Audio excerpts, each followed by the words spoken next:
जय सीताराम, जय हनुमान, जय बागेश्वर धाम सरकार।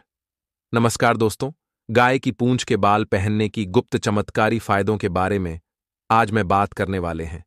अगर आपने इसके फायदे जान लिए तो कभी भी कंगाली आपको नहीं सताएगी, आपको माता लक्ष्मी कभी परेशान नहीं करेंगी, कभी भी आपको जीवन में असफलता नहीं मिलेगी। तो अपने फायदे के लिए इस वीडियो को पूरा शुरू से अंत तक जरूर देखिएगा।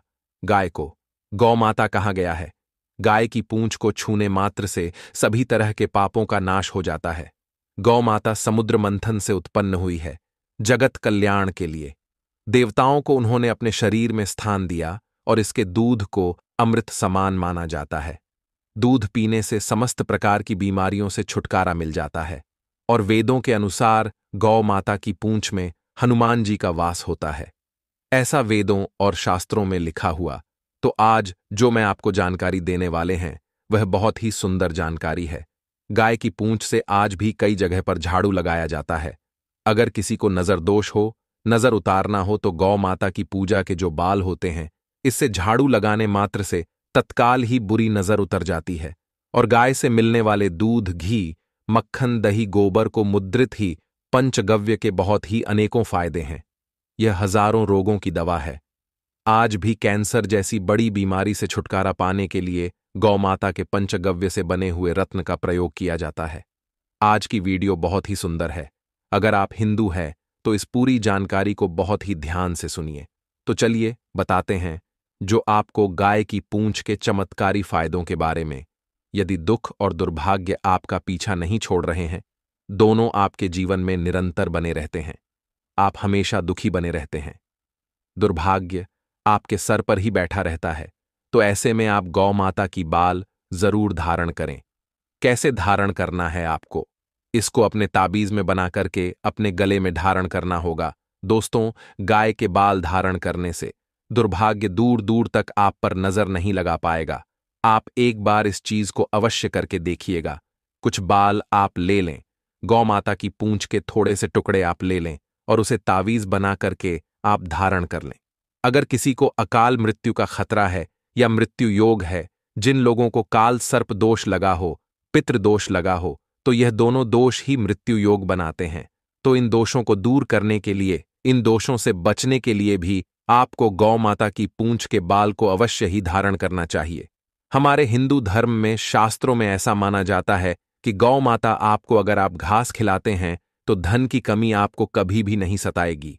जो लोग धनवान बनना चाहते हैं, ऐसे व्यक्ति मनोकामना को बोलते हुए गौ माता को घास अवश्य खिलाएं। नकारात्मक शक्ति आपसे हमेशा दूर भागेगी। मंगल दोष को दूर करने के लिए, विवाह में रुकावट के कारण अगर संतान प्राप्ति नहीं हो पा रही है, तो संतान प्राप्ति के लिए, पुत्र प्राप्ति के लिए, नौकरी व्यवसाय के लिए भी आप इसे धारण कर सकते हैं। लेकिन उनके अलग अलग नियम हैं। तो आपको क्या करना होगा? अगर आप पर बहुत ही ज्यादा कर्ज चढ़ गया है और कर्ज को चुकाने के लिए आपके पास बिल्कुल भी पैसे नहीं हैं, आप चाहते हैं कि कहीं से आपको अचानक धन की प्राप्ति हो जाए ताकि आप उस कर्ज को चुका सके और धन इतना आए कि आप उस कर्ज को चुका करके भी हमेशा आलीशान बंगले में अच्छे से रह सके। तो ऐसे में आपको क्या करना होगा? आपको एक पीले रंग की कौड़ी के साथ में गाय की पूंछ के बाल को बांध करके अपने गले में धारण करना होगा। लेकिन इसे आप अपने गले में लाल रंग के कपड़े में धा करेंगे। इस बात का विशेष रूप से आपको ध्यान रखना है कि आपको लाल रंग के कपड़े में ही एक कौड़ी और थोड़ी सी गाय की पूंछ के बालों को धारण करना होगा। और इसे आप शुक्रवार के दिन धारण करें, क्योंकि कोढ़ी जो होती है वह मां लक्ष्मी की प्रिय होती है और कौड़ियां भी समुद्र मंथन से ही उत्पन्न हुई थी। अगर किसी व्यक्ति को रक्त संबंधी बीमारी हो गई हो या किसी प्रकार की अगर रक्त संबंधी बीमारी है, तो ऐसे में उसे गौ माता के पूंछ के बाल धारण करवा देना चाहिए, क्योंकि गौ माता की पूंछ में हनुमान जी का वास होता है। हनुमान जी महाराज मंगल का स्वरूप माने जाते हैं। मंगल से रक्त संबंधी सभी बीमारियां दूर होती हैं। तो यह रक्त संबंधी बीमारी को दूर करने का सबसे ज्यादा 100% काम करने वाला उपाय है। आप किसी भी रक्त संबंधी बीमारी वाले व्यक्ति को जो गौ माता के पूंछ हैं, उन्हें धारण करवा दें। गौ सेवा से भी हमारा दुर्भाग्य दूर होता है। गौ माता की सेवा करना बहुत ही आवश्यक है। आपका कैसा भी बड़ा दुष्प्रभाव हो, वह दूर हो जाएगा। अगर कोई व्यक्ति आपकी बात नहीं मानता है तो ऐसे में आपको गौ माता की जो पूंछ के बाल होते हैं उसको एक इलायची के साथ अपने गले में धारण कर लेना चाहिए। इससे सामने वाले व्यक्ति पर एक आप अलग ही छाप छोड़ते हैं। कहा जाए तो आप जो भी बोलेंगे उसका पूरा प्रभाव सामने वाले व्यक्ति पर पड़ने लगेगा और जो आप कहेंगे वह उससे 100% सहमत होगा। तो ऐसे में आपको इस उपाय को अवश्य करना चाहिए। अब मैं आपको बताता हूं कि कौन सी गौ माता के पूंछ के बाल आपको धारण करने चाहिए। तो जो सफेद रंग की गौ माता होती है, जो बिल्कुल ही सफेद रंग की हो, उस गाय के पूंछ के आपको धारण करने चाहिए। और कैसे करना चाहिए? धारण तो आपको तांबे के ताबीज में 5 तुलसी के पत्ते के साथ में थोड़ा सा सिंदूर डाल के मंगलवार के दिन धारण करना होगा और इसे धारण कीजिए। आपको अत्यंत लाभ की प्राप्ति होगी। अगर आपको किसी भी चीज से डर लगता है, रात में भयानक सपने आते हैं, बार बार मन में घबराहट होती है, सांस लेने में दिक्कत आती है, कोई भी चीज आप पर बहुत ही ज्यादा इंपैक्ट करती है, यानी कि अगर किसी ने कोई बात बोल दी तो वह चीज आपके दिमाग से जाती नहीं है, तो ऐसे में आप इस ताबीज को अवश्य धारण कीजिएगा। दोस्तों, सभी तरह के संकट तावीज को धारण करने मात्र से ही दूर हो जाएंगे। दोस्तों, वीडियो में आगे बढ़ने से पहले वीडियो को एक लाइक और कमेंट बॉक्स में जय गौ माता अवश्य लिखें और चैनल को सब्सक्राइब कर लें। और हां, अगर कोई मेरी इस वीडियो को देख रहा है तो आप भी हर मनुष्य को इस जानकारी को अवश्य बताएं और हर हिंदू व्यक्ति इस वीडियो को जरूर शेयर कीजिए, ताकि गौ माता की रक्षा और सेवा हर हिंदू पूरे मन और विश्वास के साथ कर सके, क्योंकि इससे हर तरह के दुर्भाग्य को आप दूर कर सकते हैं, हर तरह की नकारात्मकता को पूरी तरह से दूर कर सकते हैं।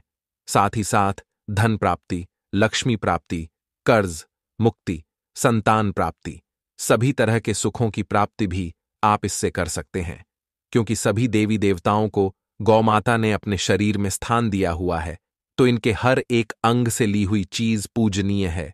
इनके हर एक अंग को छूने मात्र से ही आपके शरीर में जो भी विकार है, जो भी बीमारियां हैं, वह तुरंत ही दूर होने लगेगी। हर तरह के जो नजर दोष है, शारीरिक दोष है, वह दूर होने लगेंगे।